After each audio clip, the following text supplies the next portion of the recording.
Okay, welcome to this video cast on post and late modernity in the family. I am the sociology guy, an experienced A-level sociology teacher and examiner for one of the major exam boards. I'm just going to pause for a second just to allow my students to laugh at the fact that I call myself the sociology guy online, although it is good to know that you have branched out in what you watch on the internet. We've had the first exam, and it was a big one, and lots of people thought it was quite nice, and lots of people have commented that they think they're going to do really well on AQA sociology this year, and that's great. That's fantastic. It's always good when students go into their exams with a little bit of confidence.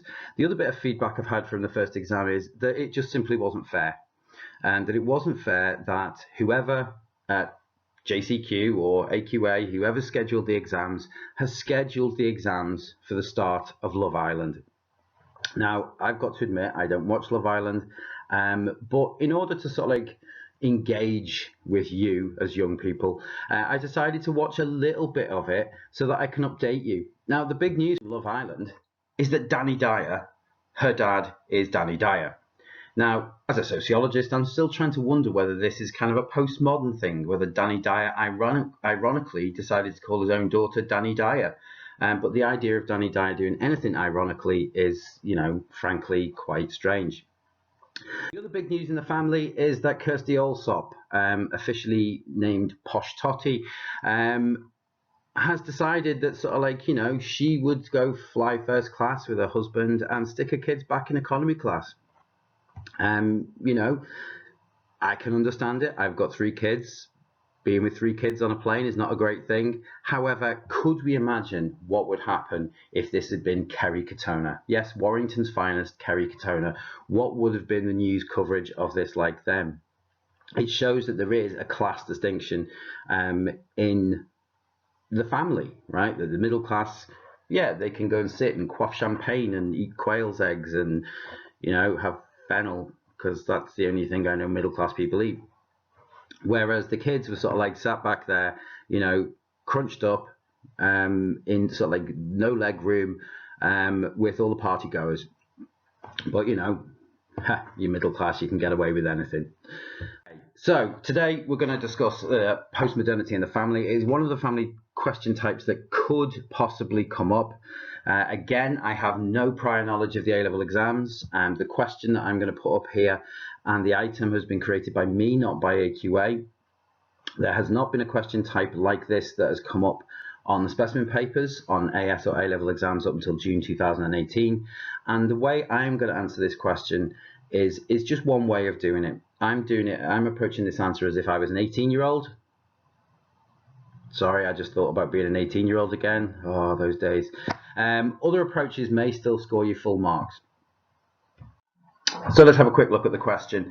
Over the last 30 years, family life has changed dramatically. Changes in wider society have meant that once stable institutions such as the family have become more insecure, and this has led to an increase in family diversity. Furthermore, individuals have more choice in their personal lives, and as a consequence, this has resulted in changes in the structure and organisation of the family as a social institution. However, some sociologists suggest that these changes are exaggerated, and that whilst there is no such thing as a typical family in contemporary society, there are still familiar family structures.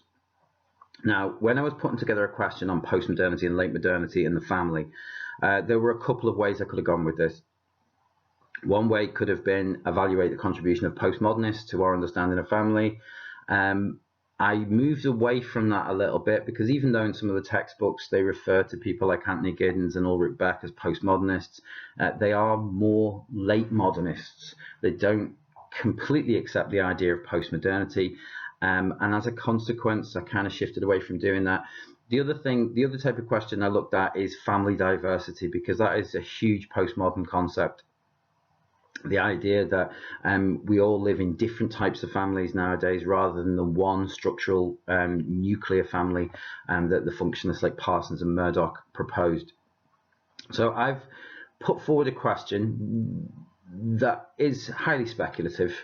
This really is just to help you get a grasp on some of the concepts that you might discuss if you were to be asked about post-modernity in the family, or late modernity in the family, or even personal life choices in the family. So, using material from item A and elsewhere, evaluate the sociological explanations for the increase in family diversity over the past 40 years. Now, I've put the tag the past 40 years in there, mainly because I want to focus more on why family diversity has happened after the rise of feminism, and also so that we're not getting stuck on these ideas that no, there is no such thing as family diversity that functionalists explain. I think the specification has moved on. The specification is becoming far more contemporary, and we're seeing that in some of the questions that we're being asked. What I'm trying to escape from is the traditional idea of, yes, functionalists think that the nuclear family is still the norm. New right think it should be the norm, but it isn't anymore. And feminists think that sort of like the family should encompass change. This is very much a postmodern and late modern question. It's more contemporary than we would have seen on the old Sly 1 paper. So, a couple of things in the item there. Changes in wider society. Now, in post-modernity, one of the big changes in wider society has been globalization. So there's a little hint there. We can also talk about individualization, particularly in the UK, sort of like with the with neoliberal economics and sort of like how our society has become more individualistic. It's become more insecure. That's a hint at the likes of Ulrich Beck, who would suggest that sort of like we are living in a risk society. It's also led to the increase in family diversity, of course, different family types, increase in same-sex families, increased cohabitation, increased lone parent families, increased lone person households. Be careful of those two on the exam. Increased number of reconstituted families, increased number of communal households, increased number of people who redefine their family as not necessarily being their blood relatives. And this has led to changes in the structure and organization of the family as a social institution. Okay, another kind of hint there. Sorry, I did miss out. Individuals have more choice in their personal lives, which probably hints at Giddens and the idea of a pure relationship, as well as Beck. However, some sociologists suggest these changes are exaggerated, and that whilst there is no such thing as a typical family in contemporary society, there are still familiar family structures, and this could hint at somebody like maybe Robert Chester and the idea of the neo-conventional family. But some of the concepts I'm going to discuss here is Beck and the negotiated family, Giddens and his idea of romantic or pure love, Stacey and the divorce extended family, the impact of globalization on the family, Beck, Gershon, individualization and lifestyle choice, the personal life perspective is put forward by May and Smart, Weston, choosing families, and Weeks, fictive families. So there's some of the concepts I might discuss. There are others that you can put in there. Because it is an A-level exam, I'm trying to get away from what used to be an AS response, which was there has been an increase in same-sex families because of a increased social acceptance. Yes, it's correct. But for me to get the A star, you've got to start using research, and it's got to be conceptually detailed. So, going back to the introduction, I've discussed the pros and cons of doing introductions before. For me, I always prefer to use one. Over the past 40 years, there have been many changes in society that have led to the growth of family diversity in contemporary society. Late modernists suggest that increased choice and insecurity, item A, so I'm using the item already, have led to changes in family diversity with a movement away from traditional family types, while postmodernists suggest there are newer definitions of family that are socially constructed by their members. Furthermore, the personal life perspective suggests that the individuals have developed more connections with others, and as a consequence, the influence of family on individuals has declined. Okay. General introduction. I probably wouldn't get too many marks for that. I've got to admit, this is me organizing my thoughts. When I walk into the exam hall, I want to be able to plan. Now, I could spend 20 minutes doing a detailed plan, but in a 2-hour exam, when you have 30 minutes for an essay of 20 marks, I would prefer to plan it out by doing an introduction. So, the main body. Now, for those of you who've watched these clips before, you should become quite familiar with this. The way I set out my essays is I apply in the first line.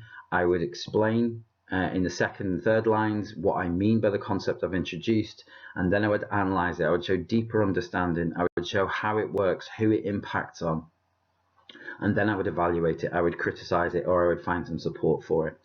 In this essay, because we're applying it to family diversity, there are two sections for apply. what you would have to do is you'd have to explain how it has impacted on family diversity.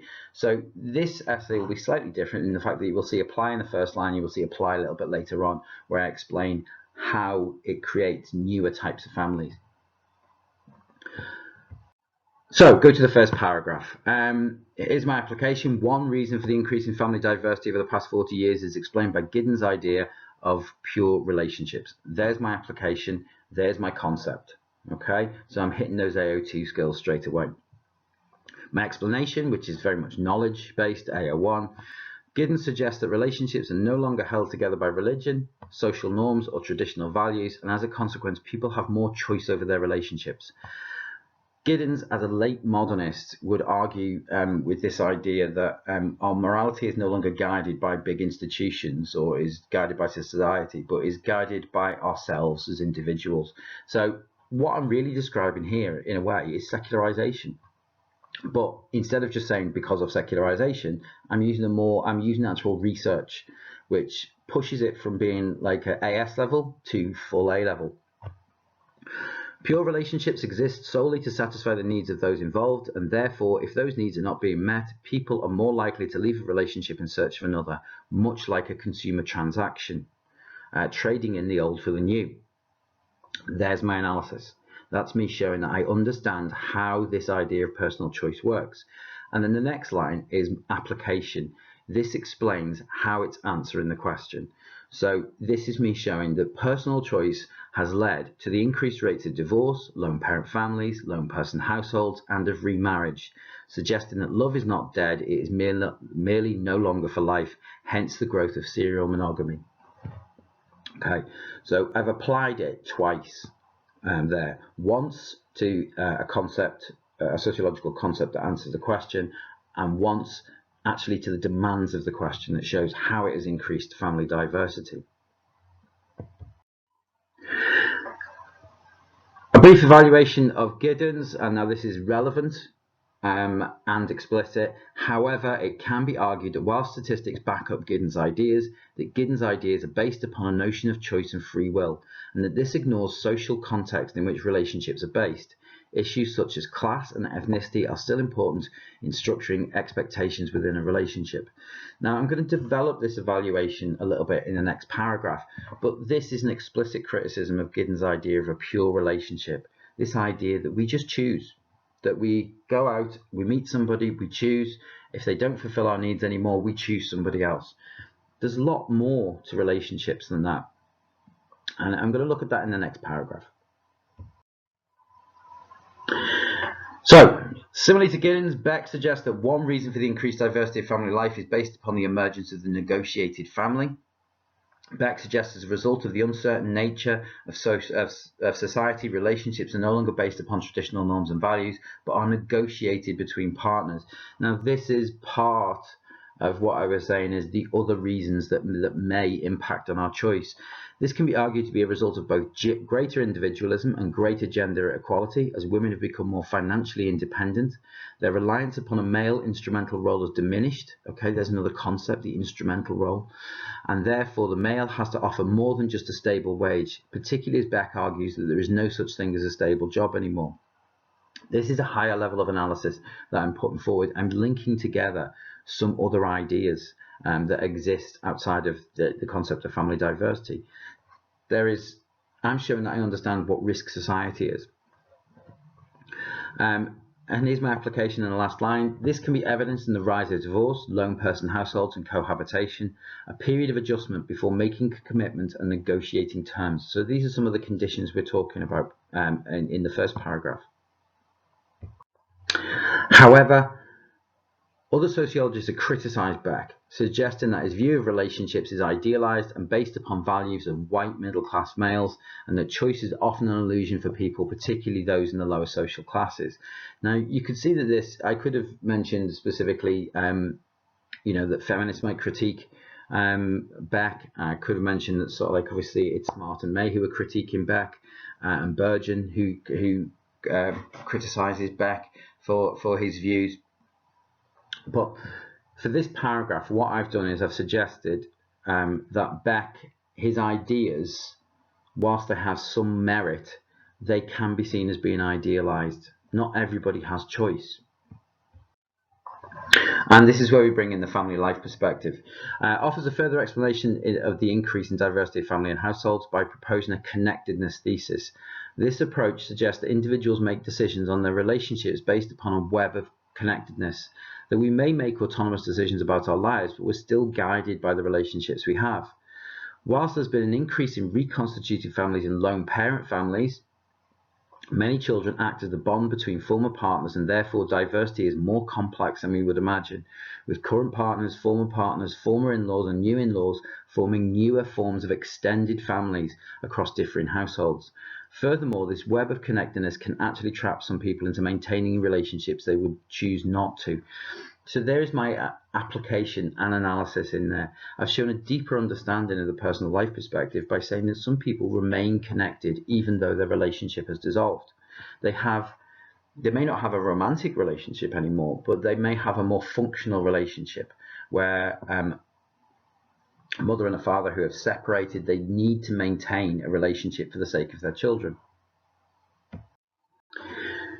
My criticism of this, however, as it can be argued that this approach places too much emphasis on existing social structures and assumes that relationships with former partners must be maladaptive in some way and therefore dysfunctional.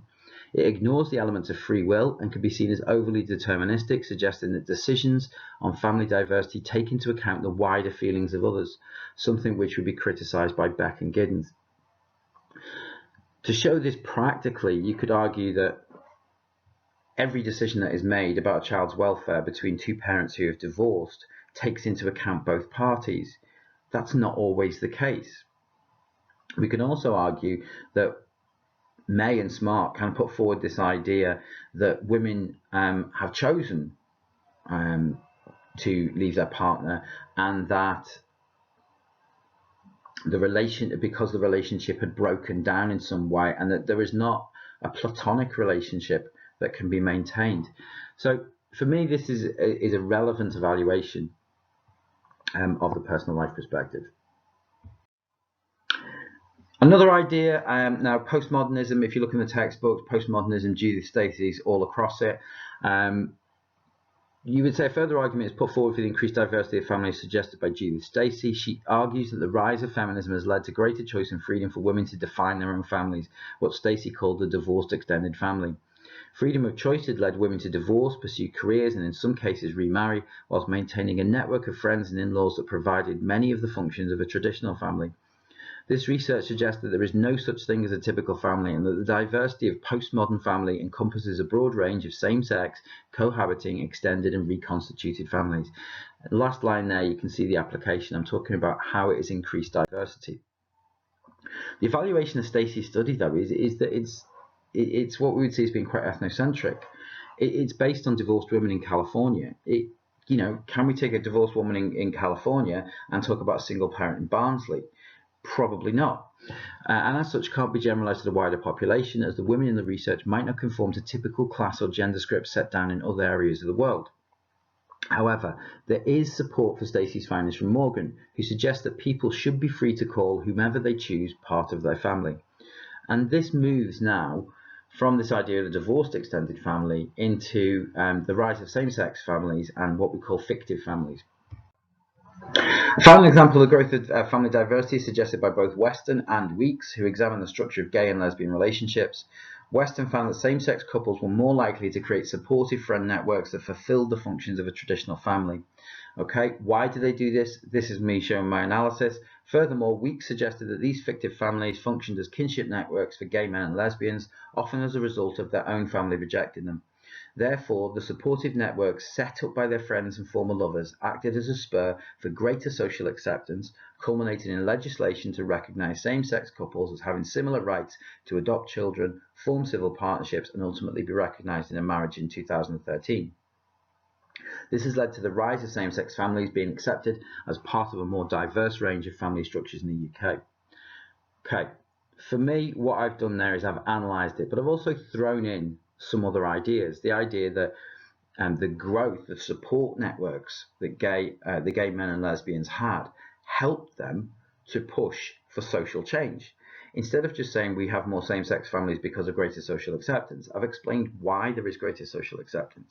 Instead of saying we have more same-sex families because of change in legislation, I've explained why this has happened, and this is a level of analysis that you need at A-level. There is some support for this. Giddens was a big supporter of same-sex relationships. Giddens saw same-sex relationships as being pioneers for changing the way we perceive the family. Support for this view has come from Giddens' idea on choice, and the greater social acceptance of same-sex relationships and families can be seen to be linked into his idea of pure relationships that are not dictated by religion or law.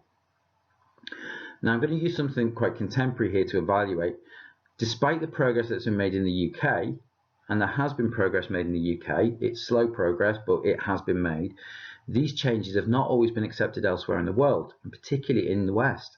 With debates over gay marriage having legal recognition as heterosexual marriage in the USA has reached fever pitch at times. Now we go back 3 or 4 years and we see companies being boycotted because of their view on same-sex marriage. Now America is obviously a lot more religiously diverse than the UK. I mean, particularly in the southern states where you have the Bible Belt, who would suggest that it is Adam and Eve, not Adam and Steve. That type of mentality that some people will have. But we can see that not always in our society do these changes happen, and this could be used as an evaluation of Weeks and Weston.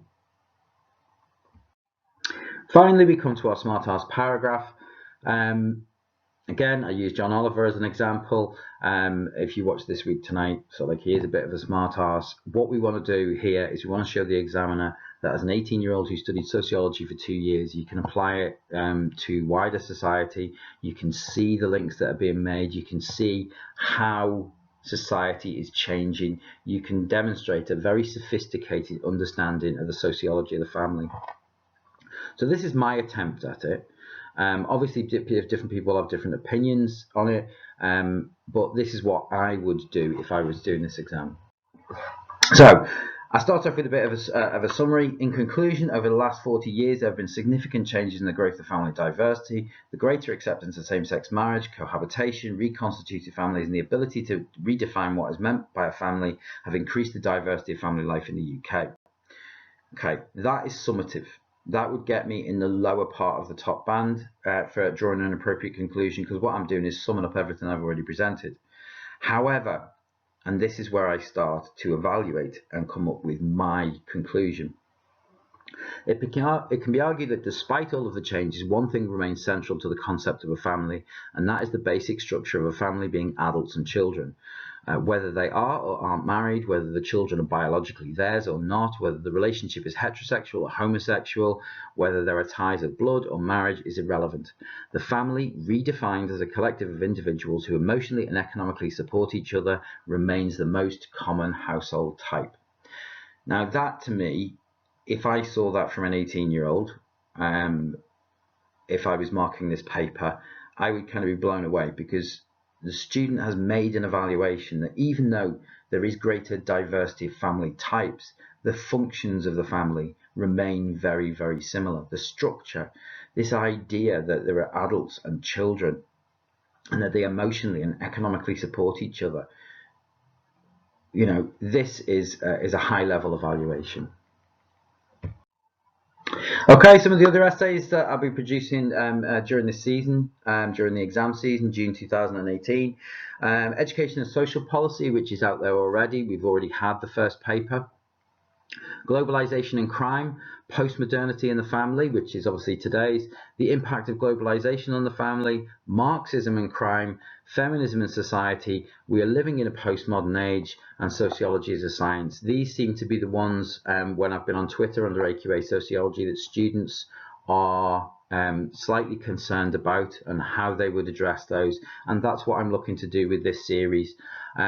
Essays such as evaluate functionalist view of the family. I think lots of your teachers will have gone through those already, and they will be a little bit more straightforward. What I'm looking at is the ones that are a little bit more complex and are causing people a few problems. Hopefully you will join me again for some of these webcasts. Thank you very much.